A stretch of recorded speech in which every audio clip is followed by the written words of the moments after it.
La première frappe nucléaire à blanc de l'histoire. Chaque mot de ce groupe nominal compte. Et je vais donc le répéter, la première frappe nucléaire à blanc de l'histoire. Évidemment, de l'histoire nucléaire, du temps de Périclès, les frappes nucléaires, ça courait pas non plus les rues. Donc, pour tous les pédants qui voudraient dire « Ah là là, tu parles d'histoire », oui, c'est historique. C'est vraiment historique ce qui s'est passé le 21 novembre de cette année donc, qui va rester dans les annales. Et bien sûr, je souhaite que ça reste, disons, pour plusieurs siècles, donc qu'on n'ait pas une catastrophe nucléaire imminente.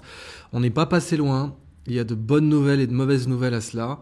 On va surtout analyser les bonnes, et puis on va essayer d'être réaliste sur les mauvaises. Mais c'est la première fois dans l'histoire de la dissuasion nucléaire qu'on utilise un vecteur qui est entièrement destiné à emporter de l'armement nucléaire et qu'on le lance sur un ennemi pour faire des dégâts, mais sans bombe atomique à l'intérieur, ou sans bombe à hydrogène, sans bombe H, à l'intérieur. C'est complètement nouveau, vraiment. Et on est encore là pour en parler. C'est rien que ça, c'est une excellente nouvelle. Et en fait, rien que ça, même si on va le voir, ça nous démontre l'existence de réseaux organisés complètement fous.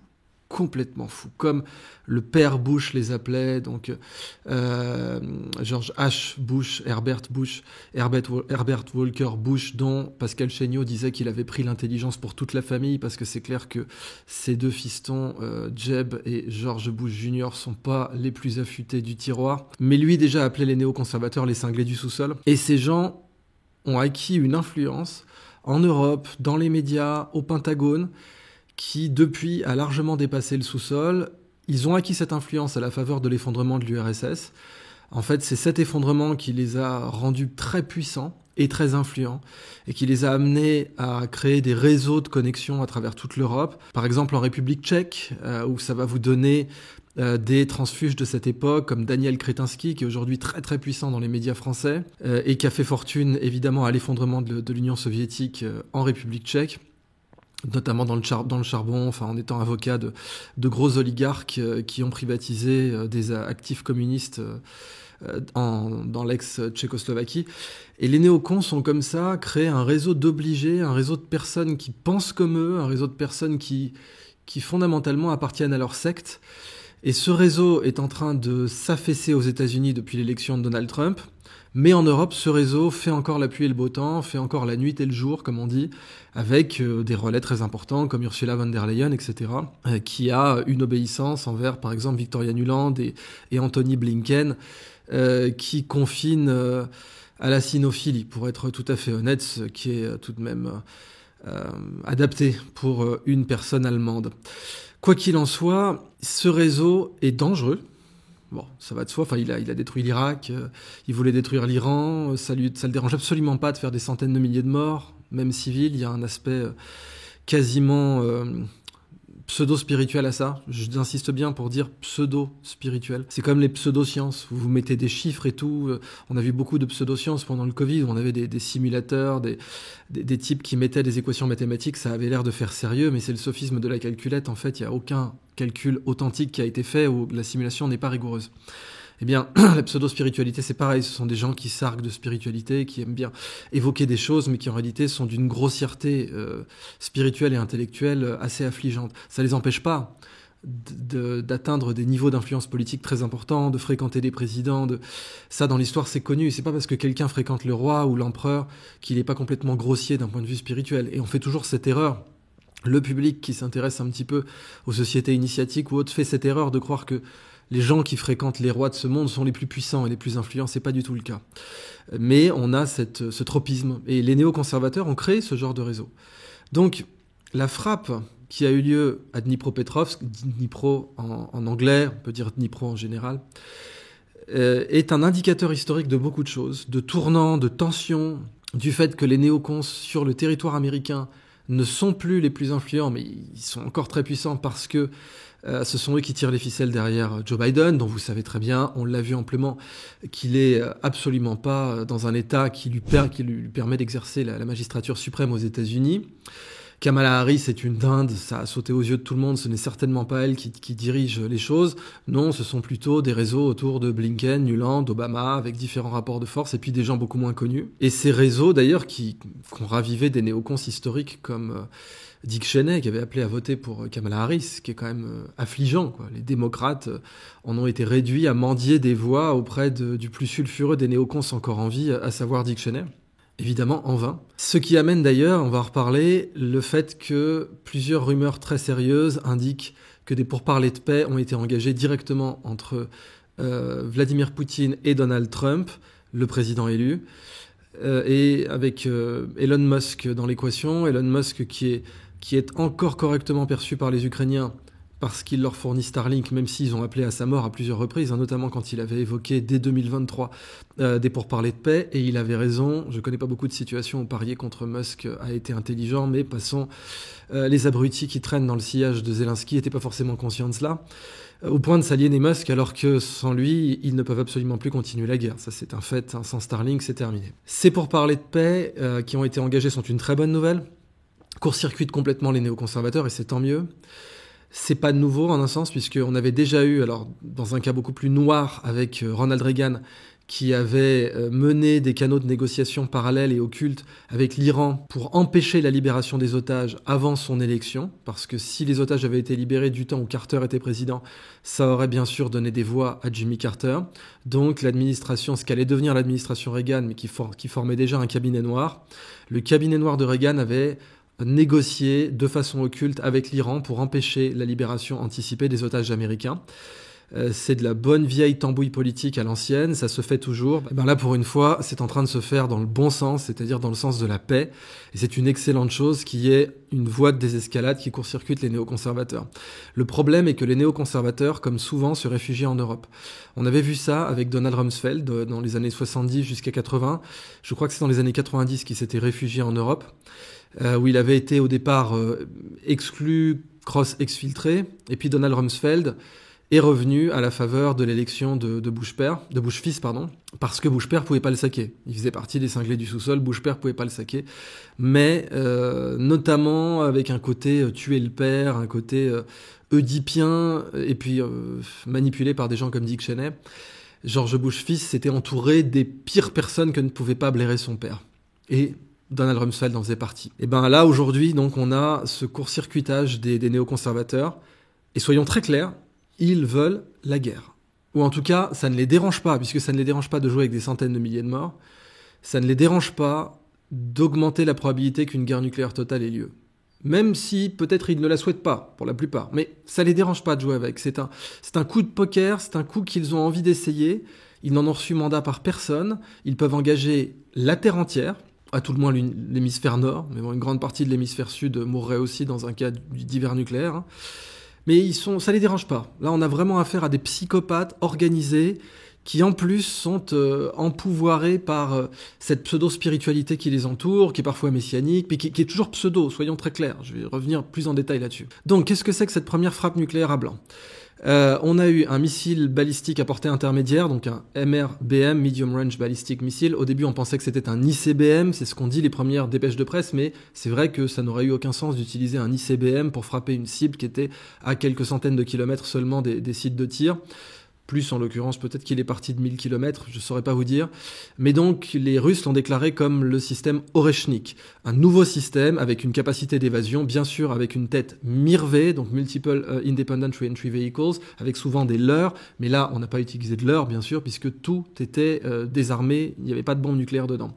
Donc, vous avez plusieurs têtes qui peuvent frapper plusieurs endroits, qui sont censés dériver à plusieurs centaines de kilomètres les unes des autres pour frapper plusieurs villes ou plusieurs points d'une conurbation. Là, évidemment, elles ont toutes frappé le même endroit, en respectant la règle assez générale, c'est que pour un missile conçu pour être chargé avec une tête nucléaire, donc moyenne portée ou ICBM, s'il brille et qu'il est rapide, c'est ce qui se fait de mieux. S'il brille et qu'il est pas rapide, c'est un mauvais missile. S'il est rapide et qu'il brille pas, il est rapide et qu'il brille pas, c'est un mauvais missile aussi. Mais s'il brille et qu'il est rapide, comme rule of thumb, comme disent les Américains, vous avez affaire à un missile de bonne facture. Bon, c'est ce qu'on a pu voir. Les enregistrements sont très clairs. Vous avez 6 frappes comme ça, les 6 têtes MIRV, enfin les 6 MIRV de la tête plus précisément, qui tombe sur une usine de Dnipropetrovsk. C'est l'usine Yuzhmash qui est extrêmement symbolique. C'était une usine, une des premières usines dans l'histoire de l'Union soviétique qui a fabriqué des missiles balistiques. Et aujourd'hui, elle fabrique des drones pour l'Ukraine.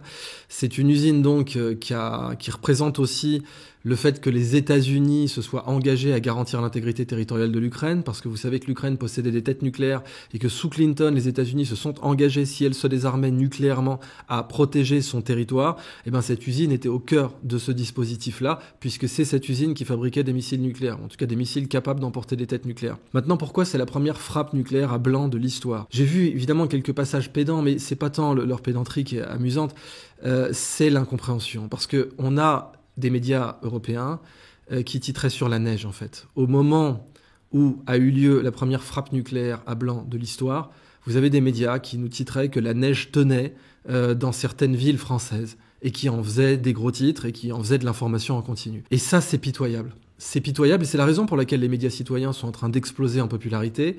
C'est la raison pour laquelle MSNBC aujourd'hui est à vendre et qu'Elon Musk pourrait bien l'acheter.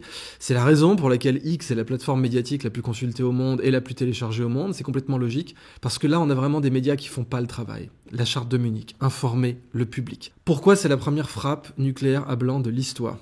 Parce que le missile utilisé n'est fait que pour ça, pour emporter une tête nucléaire. Parce que sinon, c'est... Évidemment, si on veut jouer sur les mots, on peut dire que quand un Mirage 2000 lance une bombe, un Mirage 2000 peut emporter une bombe nucléaire, donc c'est techniquement une frappe à blanc. Mais non, bande d'abrutis.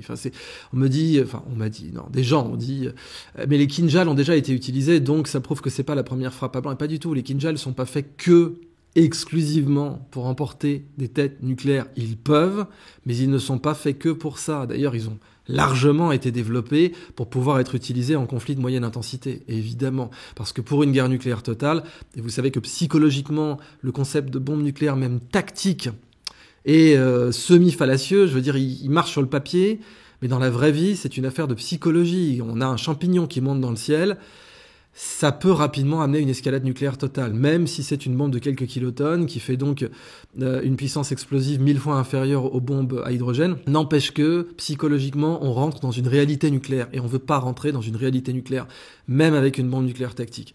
Donc les Kinjal ont été développés au départ pour couler des porte-avions, détruire des systèmes de défense antiaérienne, comme les Patriots, qu'ils ont très bien fait d'ailleurs, lesquels ne peuvent pas les intercepter, ou en tout cas avec très peu de succès. Et donc ce n'est pas parce qu'il y a eu des tirs de Kinjal qu'on pouvait considérer ces tirs comme des frappes nucléaires à blanc, parce que ces tirs n'étaient pas du tout n'emportaient pas des missiles qui étaient entièrement conçus pour porter des têtes nucléaires, et n'étaient même pas présentés comme des frappes nucléaires possibles. Là, quand les Russes ont tiré, ils ont dû alerter Washington en disant « on va faire une frappe majeure sur Dnipropetrovsk ». Et puis, évidemment, je ne sais pas quel vocabulaire ils ont utilisé, mais ils ont dû laisser entendre que c'était pas nucléaire. On a vu également un jellyfish dans le ciel. Alors, à un moment donné, on a cru que c'était cette frappe. Ce jellyfish, donc, c'est un phénomène qui est connu pour beaucoup plus grosses fusées, les Soyouz notamment. Mais comme ça intervenait au même moment, et c'était sans doute pas un hasard, il y avait un petit... on appelle ça la méduse, mais c'est plus la méduse de l'apocalypse, quoi. C'est plus le ver de l'apocalypse, un truc blanc. Bon, parce que ça peut emporter aussi... les systèmes Soyouz peuvent emporter des bombes atomiques. Mais ce n'était pas ça, le système Oreshnik. Mais tout de même, dans l'ambiance générale, on a eu une petite atmosphère de fin du monde. Les gens ont eu un frisson dans le dos, parmi ceux qui étaient au courant de ce qui se passait. Pas les crétins de BFM TV ou de LCI, ça va de soi, parce qu'eux, ils vous parlaient de la neige. Mais les gens dans les cercles informés ont bien compris que là, on n'est pas passé loin, et ça les a fait réfléchir. Donc, l'usine Yuzhmash a été touchée. C'est la première fois qu'on utilise une tête mirvée à blanc dans l'histoire de l'humanité. Bon. Et c'était donc une date à marquer, le 21 novembre 2024. Donc 2 jours avant, maintenant, essayons d'être plus légers, le Fibonacci Day, le 23 novembre, c'est le Fibonacci Day parce que les Américains mettent le mois d'abord. Vous savez, le 11 septembre pour eux, c'est 9/11. Donc le 23 novembre, c'est le 11-23. Donc 1, 1, 2, 3, les premiers chiffres de la suite de Fibonacci. Tant mieux, j'en profite pour vous rappeler que le 16 mai, c'est la journée internationale du vivre ensemble en paix. Bon sang, Dieu sait qu'on en a besoin du vivre ensemble en paix, maintenant que vous avez des types qui vous parlent de guerre nucléaire sans problème, et qui l'évoquent. Alors, on voit même dans certains réseaux, quoi, y compris X, des gens qui disaient oui, mais alors attention, nous on a aussi le triomphant, on a aussi ceci, cela, enfin on a de quoi frapper la Russie. Oui, Mais d'abord, on a beaucoup moins de têtes nucléaires que les Russes. On va commencer par là. Ensuite, donc les Russes, c'est la première puissance nucléaire au monde. Point. Ils ont plus de têtes que les Américains, ils ont de meilleurs vecteurs que les Américains, ils ont fait plus de wargames et plus de simulations et plus d'exercices militaires avec de vrais lancements que les Américains, et ils ont une doctrine nucléaire qui est plus récente, plus ajustée aux conditions modernes que la doctrine américaine. D'ailleurs, les Américains se rendent bien compte qu'ils vont devoir ajuster leur doctrine. C'est un sujet aussi très important.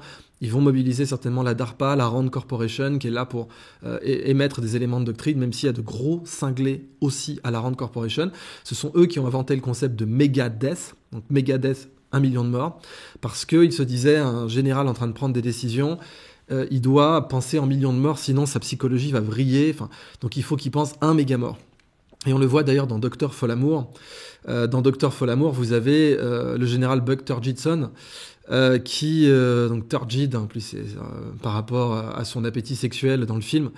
Et Buck Turgidson, il a tout le côté phallique, de toute façon, du missile en général, mais il a des cibles avec marqué liste des cibles en mégamort, in Megadeth. Donc target list in Megadeth ou major targets in Megadeth.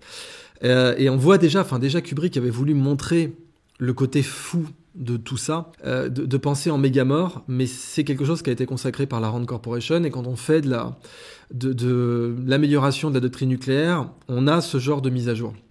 Et il y a déjà 2 concepts que je voudrais rapprocher, c'est le concept de micro-mort et le concept de méga-mort. Ce ne sont pas les mêmes concepts, c'est pas le même type d'unité, donc ils ne sont pas homogènes sur le plan de l'unité, mais c'est très intéressant de les rapprocher. Un méga-mort, c'est juste 1 million de morts, juste. Un micro-mort, c'est une chance sur 1 million de mourir. Donc il y en a un qui a une chance, et il y en a un qui est un mort, donc il y en a un qui est sans unité, le micro-mort, et il y en a un qui est avec unité, le méga-mort. Et le micro-mort est un concept très intéressant, notamment pour la police, et je m'étonne d'ailleurs que les syndicats de police ne l'utilisent pas, parce que dans toute négociation paritaire ou négociation syndicale, ce qui devrait être mesuré en fait, c'est dans quelle mesure un agent des forces de l'ordre est exposé dans un contrôle banal, de routine, à des micro-morts. Par exemple, un policier américain, typiquement, est exposé à un très grand nombre de micro-morts dans un contrôle, même de routine.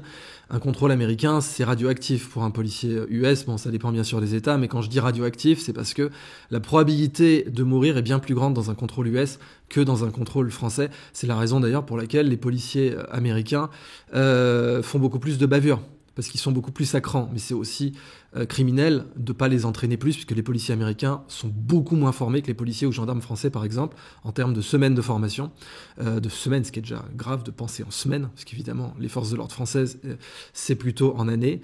Mais du coup, vous faites un simple contrôle, le nombre de micro-morts que vous prenez aux États-Unis est beaucoup plus grand parce que la probabilité qu'un type sorte un fusil à pompe est beaucoup plus grande. Donc je ne sais pas si c'est 100 micromorts par exemple, mais c'est énorme. Et l'exposition en micromorts, ça vous justifie le salaire, ça vous justifie les avantages, ça vous justifie la protection légale par exemple, parce qu'un policier peut aussi prendre un grand nombre de micro-morts légales ou micro-morts sociales. Un contrôle de routine peut tourner en drame légal, peut tourner en situation très dangereuse. Et ce concept-là, donc de micro-morts, appliquez-le maintenant à micro-mort nucléaire, micro-méga-mort, pour essayer d'être pédant, micro-mégas, tout ça, micro-méga-mort. Donc, une chance sur 1 million d'avoir 1 million de morts, pas pareil. Et là, je sais pas en combien de micro-méga-morts on a été, parce que vous savez, pour faire des mesures en micro-morts, il faut des grosses statistiques.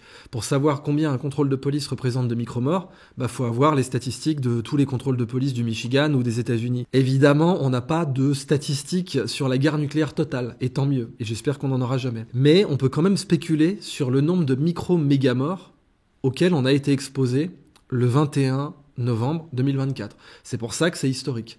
Parce que je vous le garantis, on a été exposé à un nombre de micro-méga-morts très important. Et en général, on est exposé à un nombre de micro-méga-morts très important pour 2 raisons. Soit parce qu'il y a des cinglés du sous-sol. Et des cinglés du sous-sol, dans l'histoire, vous en avez pas mal. Vous avez Douglas MacArthur qui voulait vitrifier la Corée du Nord. Vous avez Curtis LeMay qui était complètement chaud pour utiliser des bombes atomiques au Vietnam. Vous avez Nixon qui l'avait évoqué aussi. Vous avez pas mal de gens dans l'histoire vous avez le général Powers aussi, ça je crois que c'était aussi pendant le Vietnam ou en Corée du Nord, faudra vérifier, qui a aussi lancé l'idée de faire des bombes nucléaires, et on sait que ça ce sont ceux qui sont historiquement notés Mais ceux qui sont hors notation de l'histoire sont évidemment bien plus nombreux. Parce que les vrais cinglés du sous-sol, quelle que soit la période, avant les néocons même, ce sont des gens qui sont très discrets. Hein. Ils n'aiment pas trop montrer au monde, c'est des gens fondamentalement antidémocratiques, et ils n'aiment pas montrer au monde, enfin même solliciter l'approbation ou le plébiscite de qui que ce soit, donc on a très peu de traces de leur dinguerie. Mais des gens qui ont planifié des opérations dingues, et même planifié des guerres nucléaires à outrance, bien sûr, il y en a eu. Et il y en aura encore. Donc il faut se prémunir contre eux, il faut être capable de se vacciner contre des timbrés de cette espèce. Au passage, je veux vraiment rappeler, enfin, c'est quoi une guerre nucléaire totale ? Comme on a le concept de méga-mort et le concept de micro-mort, vous avez le problème du micro-mégas, vous avez le problème de l'individu versus l'humanité entière. Avec la fausse citation attribuée à Staline, il n'a jamais prononcé cette citation, mais elle représente quand même bien sa pensée. Quand on en tue un, c'est une tragédie. Quand on en tue 1 million, c'est une statistique. Cette pensée existe. Elle n'est pas uniquement dans la tête de Staline, même si encore une fois, il n'a jamais prononcé cette phrase. Mais beaucoup de gens pensent comme ça. Alors il faut des fois ramener l'expérience nucléaire à un individu. On a à Hiroshima les ombres d'Hiroshima, les fameuses ombres au sol. Donc ce sont des personnes qui ont été vaporisées. Parce que quand vous êtes sur l'épicentre d'une bombe atomique, et là en l'occurrence ce n'était qu'une toute petite bombe atomique, toute petite, c'est horrible de dire ça, hein, 70 000 morts d'un coup, encore 70 000 morts avec les radiations. Mais quand on voit que sur Gaza sont tombés l'équivalent d'au moins 5 bombes d'Hiroshima en quantité d'explosifs depuis le 7 octobre, c'est pas une bombe H, mais c'est quand même abominable. Enfin, Hiroshima, ça a été horrible. Et Gaza, c'est horrible aujourd'hui. Eh bien, vous avez les ombres d'Hiroshima, vous êtes à la verticale d'une bombe atomique, vous êtes vaporisé. Ça ne veut pas dire que vous n'avez pas de sensation. Et je veux que les gens comprennent ça. Donc il faut en parler dans cette vidéo. La première sensation, vous regardez le ciel et vous perdez la vue. C'est-à-dire vous avez un flash lumineux qui mange votre vision. C'est comme ça qu'on le décrit. Ça mange votre vision, c'est-à-dire c'est la dernière chose que vous verrez. Vous voyez ça, il y a des survivants. Ça leur a mangé leur vision, c'est quand même la dernière chose qu'ils ont vue, même s'ils ont survécu. Donc vous avez un flash qui détruit votre rétine, qui la brûle, et donc vous voyez tout blanc et ensuite plus rien de votre vie. Ensuite, ça c'est quelques millisecondes, quoi, c'est vitesse de la lumière.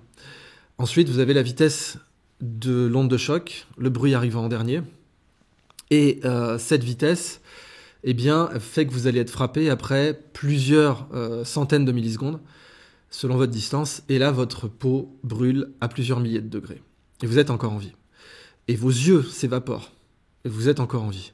Vous n'avez pas forcément pensé à fermer vos yeux, puisque de toute façon, vous avez déjà perdu la vision, il fait noir. Le réflexe, c'est pas forcément de fermer les yeux. Donc c'est un des trucs qui va s'évaporer en premier. La peau, ensuite, est plongée dans une chaleur complètement indescriptible. Je veux dire, mettez votre main dans le four, c'est 300 degrés. Là, c'est 3000. Et ensuite, le corps entier de la personne se vaporise. Et pendant toute cette période, vous avez un rush d'adrénaline intense et donc où le temps passe au ralenti. Vous vous sentez brûler et disparaître. Et après, selon vos croyances, votre conscience persiste ou pas. Enfin, je suis convaincu que c'est pas selon la croyance de chacun, mais bon, votre conscience, en tout cas, passe par un moment de chaleur et lumière. Ça, c'est une attaque atomique. C'est à ça que ça ressemble. C'est des enfants, c'est des vieillards, c'est des mamans. C'est ça, une attaque atomique. Donc les triples crétins qui parlent d'attaque atomique, comme si... Voilà. Il faudrait leur faire un petit pèlerinage à Hiroshima pour qu'ils voient les ombres d'Hiroshima, qu'ils comprennent que sur les escaliers de la banque Sumitomo, il y avait un monsieur d'une 50aine d'années qui était assis, qui a regardé le ciel, dont les yeux ont brûlé, qui s'est évaporé. Et qui, entre le moment où il a regardé le ciel ou le moment où il s'est évaporé, a subi bien sûr une douleur absolument intense et indescriptible, mais n'avait même plus la capacité de hurler, puisque de toute façon, l'air ne pouvait aller que dans un sens, vers ses poumons, et les vaporiser aussi de l'intérieur. C'est ça, une attaque nucléaire.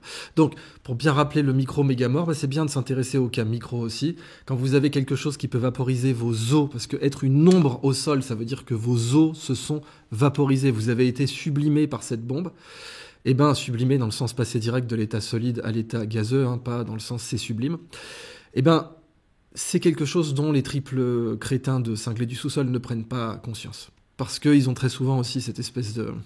cette hubris, quoi, cette idée que ça les touchera pas eux. Ça concerne le pécor moyen, mais ça les concernera pas eux. Donc il fallait déjà revenir un peu là-dessus. Je voulais vous faire aussi quand même une liste des cas déclassifiés où on a eu une mort nucléaire imminente. Parce que donc, en gros, les listes antérieures où il y a eu beaucoup de micro-mégamorts. Donc une mort nucléaire imminente, c'est beaucoup de micro-mégamorts. C'est une probabilité qu'il y ait un mégamort très élevée. 5 novembre 1956, pendant la crise de Suez, une série de rapports erronés incluant des avions non identifiés au-dessus de la Turquie et des manœuvres inattendues de la flotte soviétique en mer Noire ont conduit le NORAD, donc la défense d'Amérique du Nord, qui inclut le Canada, à croire à une offensive soviétique. Ces informations se sont révélées être des erreurs d'interprétation, mais là, les États-Unis étaient en DEFCON et je pense 2 ou 1. 27 mai 1957, un bombardier B-36 a accidentellement largué une bombe près d'Albuquerque, dans le Nouveau-Mexique. Heureusement, le cœur en plutonium n'était pas installé, évitant une détonation nucléaire. Par contre, 11 mars 1958, une bombe a été involontairement larguée par un B-47 près de Savannah en Géorgie. Comme en 57, le cœur en plutonium n'était pas en place. Donc quand je dis encore, c'est après. C'est quand on parlera de l'incident de Goldsboro en 61. Mais avant, vous avez eu l'incident de Thulé en 60. Un radar à Thulé, Groenland, a interprété à tort un lever de lune comme un lancement massif de missiles soviétiques, mettant le NORAD en alerte maximale. Donc là, on a eu des pics de micro-mégamorts dans l'histoire. Le 24 janvier 1961, vous avez un B-52 qui s'est désintégré en vol près de Goldsboro, Caroline du Nord, larguant 2 bombes nucléaires, une seule sécurité. Je crois qu'il y en avait 3 ou 5. Une seule sécurité restait, c'était un interrupteur binaire, comme on-off. Il y avait un interrupteur à quelques cents qui a, pendant l'incident de Goldsboro en 61, séparé l'humanité d'un mégamort minimum et sans doute beaucoup plus parce qu'on ne sait pas ce qui se serait passé dans les réactions nucléaires. Enfin, comment vous voulez que les États-Unis admettent, si jamais vous avez la Caroline du Nord qui est rayée de la carte, que c'est à cause de leur erreur? Vous auriez pu avoir une guerre nucléaire totale avec un lancement de missiles sur la Russie, sur l'Europe, que sais-je. À un moment donné, il y a un ingénieur qui s'est dit on va rajouter une sécurité. C'est pas assez. C'est pas assez. Le N sécurité, c'est pas assez, on est sur la bombe. H, il faut N+1 sécurité. Le type qui a fait ça a sauvé l'humanité. 27 octobre 62, pendant la crise des missiles de Cuba, le sous-marin soviétique B-59, sous pression des forces américaines, a failli lancer une torpille nucléaire. Le légendaire officier Vassili Arkhipov a refusé l'autorisation, évitant une escalade nucléaire. Vassili Arkhipov, c'est un truc de fou parce que lui, il avait un destin. Lui, il a été irradié, il y a eu un accident nucléaire très grave pendant son entraînement, pendant sa formation, il a été irradié, il a eu aucun cancer, tous ses potes sont morts. Et cette espèce de saint rescapé de l'irradiation, il devrait être canonisé par l'église orthodoxe, ce mec, je plaisante même pas. Et ben plus tard, s'est retrouvé au bon endroit au bon moment pour dire non, je ne donne pas la clé nucléaire et je refuse qu'on tire une torpille nucléaire sur la flotte US à Cuba. 9 novembre 79, des erreurs informatiques de la NORAD ont signalé à tort une attaque massive de missiles soviétiques déclenchant des préparatifs de riposte nucléaire. L'alerte a été annulée après vérification. C'est le fameux appel de 3h du mat de Zbigniew Brzezinski qui explique qu'il était à 2 doigts, bien sûr, de lancer les bombes parce que le président était injoignable et que c'était lui, sur la chaîne de commandement, qui allait être consulté et qu'il a attendu. Et en attendant, ils se sont rendus compte que c'était une fausse alerte. Là, très grand nombre de micro-mégamorts aussi. 26 septembre 1983, le système d'alerte soviétique a détecté à tort des lancements de missiles américains. Le lieutenant-colonel Stanislav Petrov, légende absolue, décédé maintenant, mais vraiment paix à son âme, signe de croix orthodoxe, orthodoxe c'est Est-Ouest, catholique c'est Ouest-Est, pour Stanislav Petrov, a jugé qu'il s'agissait d'une fausse alerte et évitant une possible riposte nucléaire. Il a ruiné sa carrière en faisant ça, mais il a sauvé le monde. 7-11 novembre 1983, même année, juste après, l'exercice militaire Able Archer 83 est déclenché. Il est interprété par l'Union soviétique comme une préparation à une attaque nucléaire, la poussant à mettre ses forces en alerte maximale. La situation s'est désamorcée à la fin de l'exercice. Enfin, 25 janvier 95, la Russie a détecté, on était sous Yeltsin, le mec qui était sobre peut-être 30 minutes par jour, la Russie a détecté le lancement d'une fusée scientifique norvégienne interprétée à tort comme un missile balistique. Le président Boris Yeltsin a activé sa mallette nucléaire avant que l'erreur ne soit corrigée. Heureusement, déjà à l'époque, Poutine était dans l'équation. Poutine qui est donc, vous l'aurez compris, quelqu'un qui est considéré comme beaucoup trop souple et gentil par les faucons en Russie, parce que il faut pas croire que des cinglés du sous-sol, il y en a que aux États-Unis. Aux États-Unis, vous avez les cinglés du sous-sol de la variante néocons, mais vous avez des cinglés du sous-sol aussi en Russie. Or, toute la réaction de Poutine est aussi en Russie de modérer ces cinglés du sous-sol à lui, parce qu'il y en a. Donc, c'est quelque chose sur lequel il fallait méditer avec une réflexion, vous voyez, plus générale. 21 novembre 2024, première frappe nucléaire à blanc de l'histoire de la dissuasion atomique. Et on est encore là. Et c'est vraiment tant mieux. Bon. Maintenant, je voulais aussi revenir sur l'escalade et après sur l'aspect spirituel. L'escalade, c'est quoi? On a eu l'autorisation des attaques MS. Ensuite, on a eu les Storm Shadow avec le Royaume-Uni, toujours dans des bons coups, surtout dernièrement, qui ont donc été autorisés. Ensuite, on a eu la frappe sur Dnipropetrovsk. Alors, je rappelle que c'est un oblast dont le gouverneur était Igor Kolomoïski, grand mafieux, grand oligarque qui a permis à Zelensky d'émerger, puisque Zelensky a émergé en fait avec de la télé-réalité, enfin avec une série télé. C'était pas la télé-réalité, mais c'est une série télé dans laquelle il joue dans une télé-réalité justement, qui s'appelle Serviteur du peuple. Et en fait, cette agite-prop est fascinante parce qu'ils ont le nom de son parti, complètement artificiel, vraiment, c'est comme La République En Marche, c'est des trucs de cabinet de conseil. Le nom de son parti a été Serviteur du peuple aussi, comme la série. Comme ça, vous voyez, les gens passaient de la fiction à la réalité directement, et c'était fait pour. Eh bien, c'est Igor Kolomoïski qui a été un des grands architectes de tout cela. Et Kolomoïski, c'est vraiment un méchant de James Bond. C'est un mec qui a un aquarium avec des requins, enfin qui avait, dans ses bureaux à Dnipropetrovsk, et qui nourrissait les requins devant les gens, vraiment en mode spectre, quoi. Où voilà, vous entriez dans son bureau et il avait un petit bouton pour lâcher de la bouffe dans l'aquarium des requins pour bien vous mettre dans l'ambiance. Et vous pouviez vous demander s'il n'y avait pas une trappe en dessous de votre chaise pour vous faire tomber dans l'aquarium, dans un autre aquarium, quoi, avec des crocodiles ou que sais-je. Donc un mec assez sulfureux, mais quand même qui n'a pas les épaules des vrais cinglés que sont les Nuland, Blinken, etc. Eux, c'est les vrais grands malades, les Rumsfeld, les Wolfowitz, les Condoleezza Rice, les Dick Cheney. Et pour eux, un parrain de la mafia, c'est de la rigolade. C'est marrant. Enfin, pour eux, ça fait les cafés, les parrains de la mafia.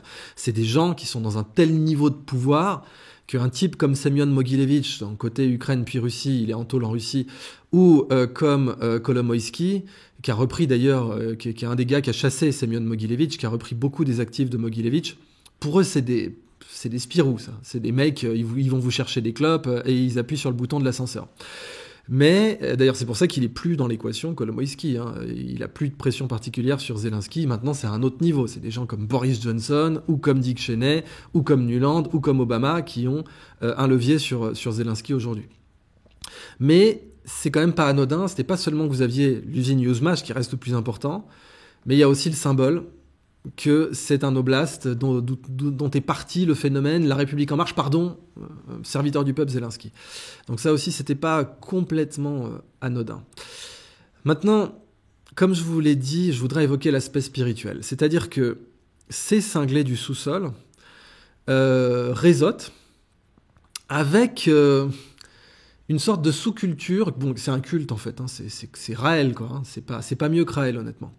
Mais il réseaute avec, parfois avec de la régalia maçonnique ou paramaçonnique ou des trucs, parce que c'est des fois beaucoup plus élevé que ça. Enfin, il réseaute avec des références spirituelles, des références initiatiques, qui peuvent, c'est très syncrétique, qui peuvent piocher un coup dans la Kabbale, Hermès Trismégiste, etc. Bon. Et ça les empouvoire, ça les rend fous, ça leur donne un frisson dans le dos, parce que ces ésotéristes de salon... il leur en faut pas beaucoup pour frissonner, vraiment. Ils n'ont jamais rencontré de vrais maîtres spirituels, ils n'ont jamais rencontré de vraies personnes, qui en général sont des types que vous voyez avec un pauvre sari dans des endroits complètement reculés, pas tout le temps, hein, mais bon, c'est pas des gars que vous voyez dans les salons de la République, entre deux soirées chemsex, etc. Non, c'est pas l'ambiance, c'est pas ça. Et les vrais maîtres spirituels, c'est plutôt à ça que ça ressemble. Hein. Je vous renvoie au concept pendant la première guerre d'Afghanistan, enfin celle avec les Russes. Vous aviez le roi d'Afghanistan qui était Zahir Shah, donc ça veut dire, mais Zahir, bon, mais les gens ne savaient pas qu'en fait il y avait une dimension initiatique à ça, qui était que, dans la mesure où il y a énormément de confréries soufis en Afghanistan, vous avez Idriss Shah notamment qui était un des mentors de Massoud. Et Zahir, ça veut dire l'apparent, par opposition à batin, qui veut dire le caché. Et pour les initiés, même superficiellement, ça voulait dire il existe un roi caché en Afghanistan. Et cette dialectique apparent-caché, elle est très importante en Afghanistan, extrêmement importante. D'autant plus qu'en Afghanistan, l'Afghanistan est certainement le pays au monde qui a le plus d'or archéologique non extrait au monde. Vous avez bien sûr les Caraïbes avec les nombreux galions espagnols, puis toute la zone, mais l'endroit au monde où il y aurait le plus d'or non récupéré archéologique, c'est l'Afghanistan avec le fameux trésor d'Ahmad Shah Durrani, qui n'a jamais été retrouvé et que les soviétiques ont cherché abondamment pendant la guerre d'Afghanistan, mais qu'ils n'ont donc pas trouvé. Et cette dialectique, vous la retrouvez aussi en Occident avec le concept de roi sous la montagne. King Under the Mountain, que vous retrouvez dans Tolkien, mais c'est Tolkien parce que c'est le King Under the Mountain qui a l'Arkenstone, qui sort l'Arkenstone de la mine.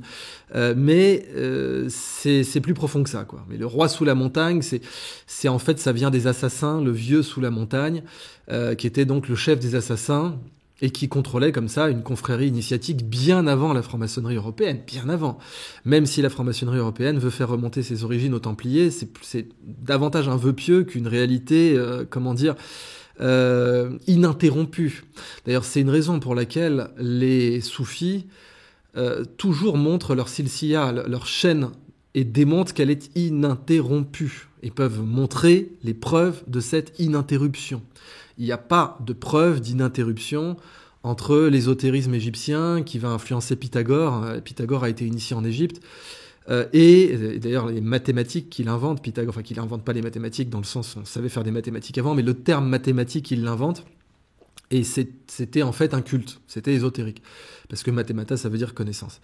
Il n'y a pas de chaîne ininterrompue entre la tradition initiatique égyptienne et la franc-maçonnerie actuelle. Pas du tout. Il n'y a pas une silsiya solidement, maillon par maillon, rapportable, d'initiation en initiation jusqu'à la franc-maçonnerie actuelle. En aucun cas.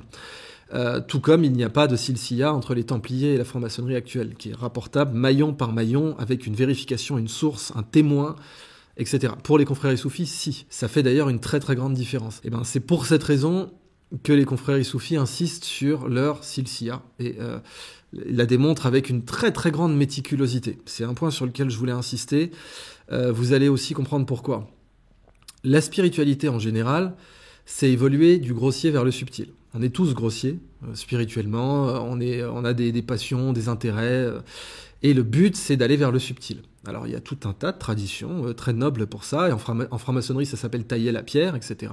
Mais normalement, la spiritualité, son but, c'est d'évoluer du grossier au subtil. Et je peux pas appeler les néocons subtils. Leur conception de la subtilité est très grossière, en fait. Ils ont une conception grossière de la subtilité. C'est-à-dire, oui, si on intrigue, si on arrive à faire des événements, si on ment aux Nations Unies en montrant de l'anthrax, si on fait qu'il y a par nos réseaux de dirigeants de presse stipendiés, notamment via le Bilderberg ou autre, si on influence la presse européenne, c'est un frisson dans le dos, c'est subtil. Mais non, c'est grossier, c'est complètement grossier. Et puis les vrais initiés vous voient venir à des kilomètres. Enfin, c'est quelque chose de pitoyable. Mais bon, ça suffit, parce qu'ils se disent, quand même, c'est subtil, regardez, qui saura que par tel titre du New York Times, on a influencé telle chose. Là, tout dernièrement, sur justement l'escalade. Vous avez du déni plausible. Ça semble subtil, le déni plausible. Ça aussi, frisson dans le dos, le déni plausible. Mais non, on n'a jamais dit qu'on autorisait les frappes en profondeur. D'ailleurs, le Pentagone l'a renié. Alors ça, c'est peut-être aussi davantage par un rapport de force qui existerait entre les néocons et le Pentagone actuellement. C'est vrai que le Pentagone a dit on n'a jamais vu, nous, après le discours de Biden un peu lunaire en Amazonie, ils ont dit on n'a jamais vu, nous, d'autorisation de frappe en profondeur. Et c'est exact. Bon, soit c'est un rapport de force, soit c'est du déni plausible. Mais dans les deux cas, ils sont là, regardez. On n'a même pas fait dire à Biden qu'il autorisait les frappes en profondeur, et pourtant, on a fait une escalade. On a réussi, un annus coeptuit, accepte ce qui est engagé, enfin un fait accompli. On est parvenu à faire ça. Et là, ça suffit. Enfin, ces gens-là qui sont très grossiers, vraiment, j'insiste, spirituellement, intellectuellement, ils se prennent pour des génies, mais ce sont vraiment des idiots. Ça les fait frissonner. C'est regarder ce que vont titrer la presse pour les paysans, tout ça. Bon, ça les impressionne. Bon. Mais en réalité, la vraie subtilité, c'est pas ça. Et évoluer du subtil au grossier, du grossier au subtil, c'est difficile. Il y a des situations où la grossièreté suffit. Je vais vous donner un exemple en ce qui me concerne. Quand il s'agissait de Pfizer, des vaccins, Il n'y avait pas besoin de dribbler. Droit au but, Pfizer est une société multicondamnée, point, ne lui faites pas confiance. C'était simple. Ça m'a valu des attaques du terrorisme intellectuel, des pressions dans tous les sens, en particulier du name and shame sur Wikipédia, enfin toutes ces choses-là, mais bon, si j'avais été plus subtil, peut-être que je l'aurais eu moins, mais c'était pas important, parce que ce qui comptait, c'était le service public d'informer les gens, avant que le service public français le fasse beaucoup trop tard, et de façon beaucoup trop timorée. Ce qui comptait, c'était d'informer le public, en leur disant, bon, Pfizer est une société multicondamnée, vous pouvez pas leur faire confiance, point. C'est aussi simple que ça. Là, il n'y avait pas besoin de dribbler. Là, pas besoin d'être subtil. Il va de soi qu'il y a tout un tas d'autres situations beaucoup plus dangereuses et beaucoup plus graves, comme le conflit au Moyen-Orient, où là, il faut être subtil. La subtilité n'est pas une option. Si c'était une option, ça fait longtemps que le conflit serait réglé, d'un côté comme de l'autre. Mais non. Là, vous êtes dans la capitale de la subtilité. Vous êtes dans la capitale de la méditation soufie sur le latif, le subtil, non divin. Et ça, c'est la grande différence. Maintenant, je veux aussi rappeler que si on reprend les cinglés du sous-sol et leurs différents réseaux, ce qui leur font vraiment frissonner le dos, qui les marque psychologiquement, ce sont des gens très impressionnables. Et vous faites quelques cérémonies un peu initiatiques et tout de suite, ces mecs vont avoir une subornation assez pathétique. Et ça signifie pas que vous n'avez pas des sociétés initiatiques occidentales très, très, très brillantes, hein. Et il y en a. Et c'est pas toutes les sociétés qu'il faut prendre, qu'il faut mettre dans le même panier. Là aussi, subtilité. D'ailleurs, il y a un exemple dans la tradition de la franc-maçonnerie européenne que je trouve très intéressant, qui sont les francs jardiniers, que personne connaît. Très peu de francs-maçons même connaissent ça, mais c'est les francs jardiniers. Et c'est une tradition qui est liée au concept de Green Man, qui est lui-même, Green Man, la représentation occidentale de Al-Khizr, donc le verdoyant. Et ce Green Man, donc, c'est Saint Georges pour les chrétiens, c'est Elijah pour les juifs, c'est Al-Khizr pour les musulmans. Et sa fortune spirituelle a pénétré jusque la maçonnerie occidentale avec le concept de franc jardinier, auquel sont liés de très grands jardiniers français comme le nôtre, qui est un des plus grands artistes des jardins français. Et la conception des jardins était quelque chose de remarquable, et ça, c'est pas anodin d'en parler dans une vidéo qui parle de la première frappe nucléaire de l'histoire. D'abord parce que vous le savez, cette chaîne ne travaille que en arborescence, mais aussi parce que le jardin, c'est la construction massive. Enfin, c'est construire du beau, quoi. C'est l'opposé de la frappe nucléaire. On n'a pas on a des armes de destruction massive, on a des armes qui peuvent détruire 1 million de jardins de le nôtre, mais on n'a pas d'armes qui peuvent fabriquer 1 million de jardins de le nôtre. On n'a pas une bombe qu'on peut lâcher au-dessus du Sahara et qui transforme le Sahara, qui crée 1 million de jardins à la le nôtre, ou façon jardin Boboli, etc., qui sont des précurseurs, parce que c'est le jardin Boboli qui ramène le jardin qui va devenir le jardin à la française en France. Eh bien, on n'a pas ça. On n'a pas une bombe qui, boum, fait ça. Et bon sang, j'adorerais. Enfin, le concept de terraformation de Mars, c'est exactement ça, hein. Est-ce qu'un jour on pourra terraformer Mars ? Ben non, parce que on est une humanité grossière qui s'intéresse plus au boom boom et à la destruction massive qu'à la construction massive. Donc on est une humanité grossière qui s'intéresse plus aux méga morts qu'aux méga le nôtre, en fait. Et bah, peut-être que si on avait plus de francs jardiniers, on évoluerait vers une humanité plus subtile, plus spirituellement développée, qui, au bout de quelques décennies, aurait commencé à développer des méga-le-nôtres, notamment dans le désert du Sahara.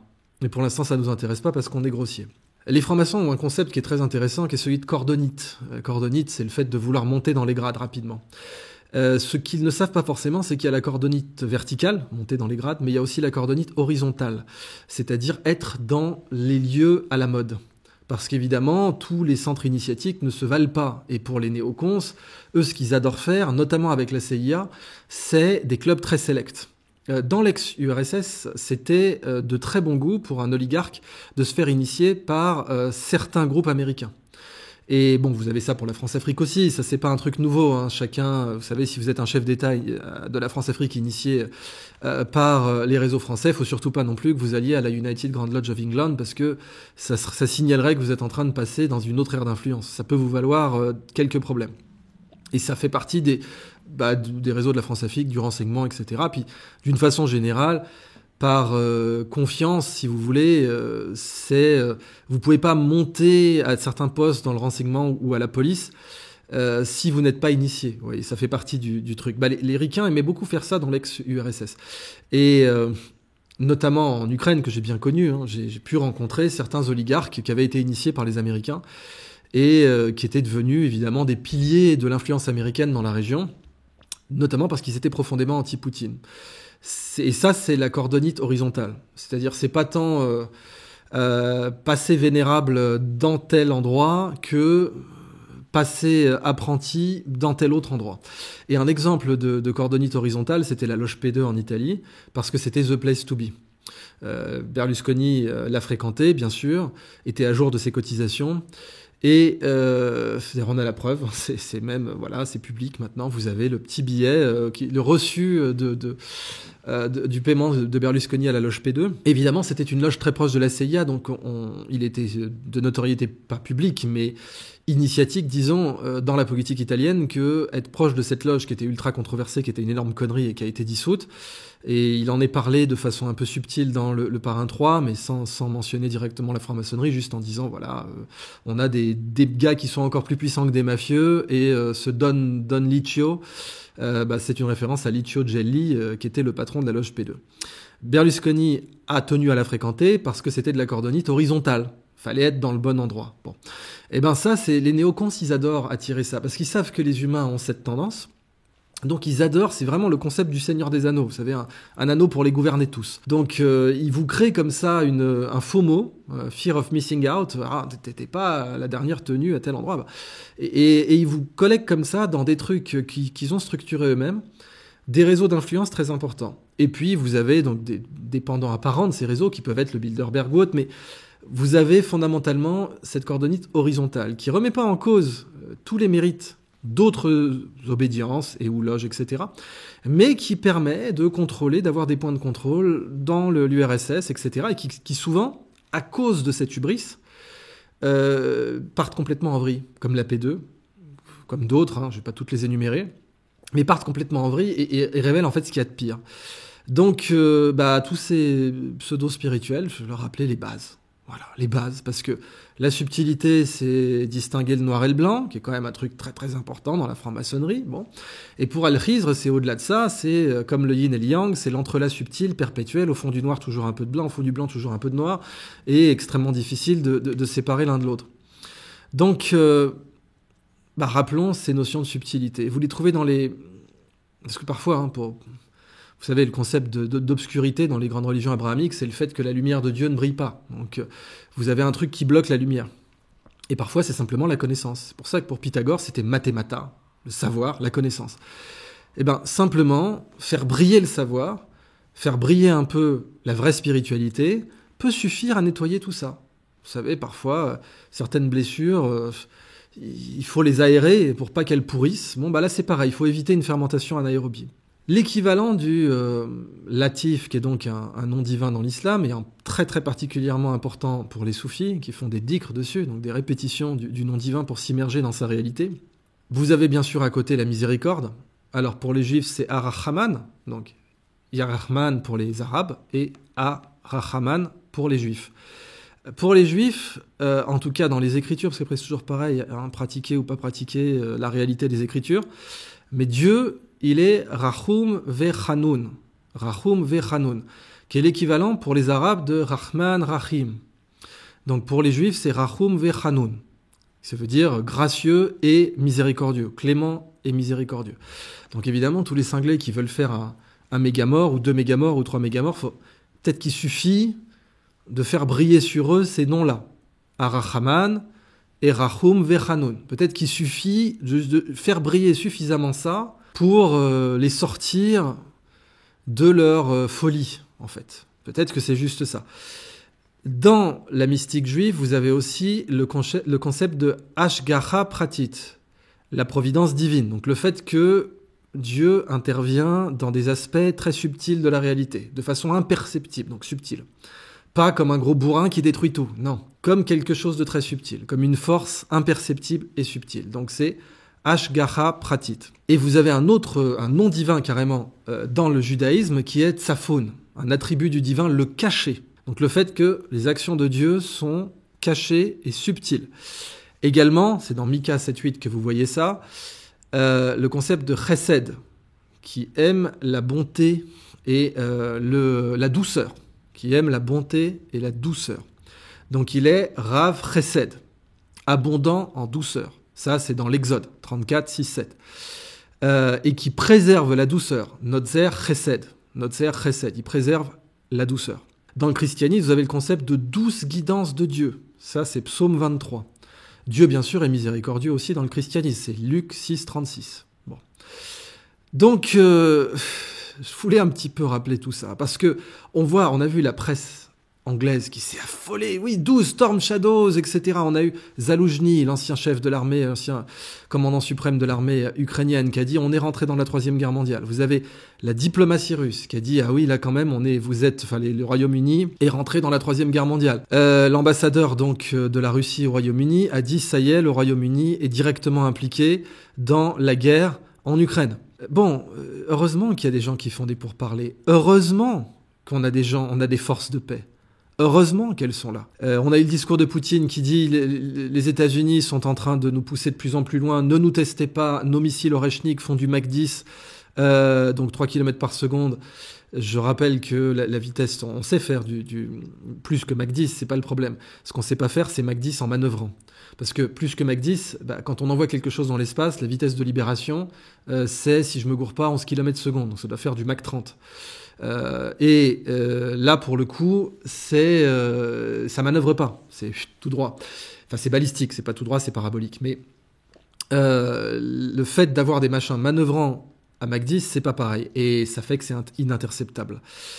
Au passage, beaucoup de gens ont dit mais les Russes exagèrent, etc. Mais non, mais Israël, par exemple, aurait jamais répondu comme ça. Je vous rappelle que dès qu'il y a eu le 7 octobre, on avait déjà des cinglés, pas tous, et heureusement, il y a tout un tas de fonctionnaires israéliens qui ont calmé le jeu. Je vous renvoie à Mekomit, Appel Local, qui est un journal citoyen israélien, et à Plus 97 de Mag, qui fait des révélations de ouf et qui bosse avec des Palestiniens, mais pas que. Vous avez des fonctionnaires israéliens au sein même de l'appareil d'État israélien qui ont désescaladé et qui ont fuité tout un tas de documents très importants pour déstabiliser Netanyahou. Vous avez Ehud Olmert qui a attaqué Netanyahou à la Knesset, toujours l'importance de la subtilité, mais n'empêche que la doctrine nucléaire d'Israël n'est pas du tout la même que celle des Russes.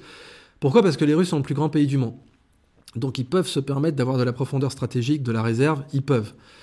Israël, c'est un tout petit pays, donc forcément, la doctrine de Moshe Dayan, du chien enragé. Et ce qui est fou, c'est que le père de la doctrine du chien enragé, donc Moshe Dayan, qui a été repris par Martin von Creveld ensuite, mais Martin von Creveld n'a jamais été aux affaires. Mais il a juste dit, oui, clairement, on a l'option Samson, on est capable de faire péter les capitales européennes. Mais ce qui est fou, c'est que Moshe Dayan, qui est le père de la doctrine du chien enragé, paraît être une colombe à côté de Ben Gvir et de Smotrich et de Netanyahou aujourd'hui. C'est assez impressionnant de voir ça. Quoi qu'il en soit, on a Poutine qui a déclaré « Ne nous testez pas », parce qu'on est capable d'aller jusqu'au bout, et je peux vous garantir que je le crois. Et je rappelle donc que quand Trump a été élu, là il a été dit dernièrement, notamment dans Redacted News, que la nouvelle base de l'OTAN en Pologne, qui notamment a des missiles antimissiles, les fameux que George Bush avait présentés comme dirigés contre l'Iran, faut vraiment être complètement con, mais eux ça les fait frissonner les néocons, justement, ça fait partie de leur frisson dans le dos pseudo-initiatique et pseudo-spirituel, de se dire regardez, on a réussi à faire croire à ces cons de tel ou tel pays que ces missiles sont dirigés vers l'Iran, et leurs médias l'ont repris, donc ces abrutis l'ont cru. Bon, faut être très clair, quand on veut faire un système antimissile contre l'Iran, on le met pas en Pologne, quoi. Bon. Mais cette base-là pourrait être visée par l'OTAN, et plusieurs experts qui ont défilé chez Redacted News l'ont confirmé. Un détail important, Trump a fait jouer cette aria très connue. Vous savez que Puccini est très populaire aux États-Unis. Puccini est vénéré par le Metropolitan Opera à New York. Et dans les grands opéras de Puccini, personnellement mon préféré c'est Tosca, je vous encourage à le regarder, mais à l'écouter, à le regarder, mais il y a Turandot. Et vous avez un air qui est repris dans un film, La Somme de toutes les peurs, qui est Nessun Dorma.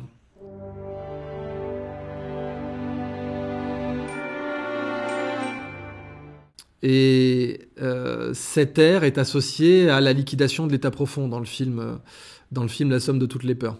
Trump l'a spécifiquement fait jouer parce que Trump, il aime beaucoup faire le DJ dans ses soirées. Ça aussi, vous voyez, frisson initiatique. Tout de gens qui sont... Bon, on n'est pas dans la spiritualité, là. On est dans les petites méthodes de base, de groupes un peu informés, c'est tout. Il aime bien faire le DJ. Il prend un iPad, il met la liste des musiques qui vont passer.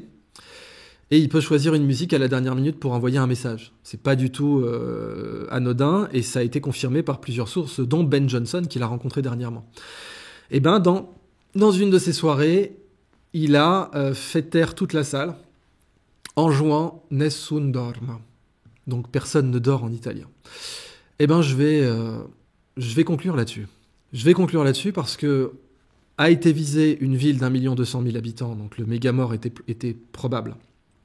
Était même certain si jamais il y avait eu des têtes nucléaires dans ce MIRV. Mais ça n'a pas eu lieu. Comme je n'arrête pas de vous le dire, vous avez des gens qui travaillent en secret pour la paix.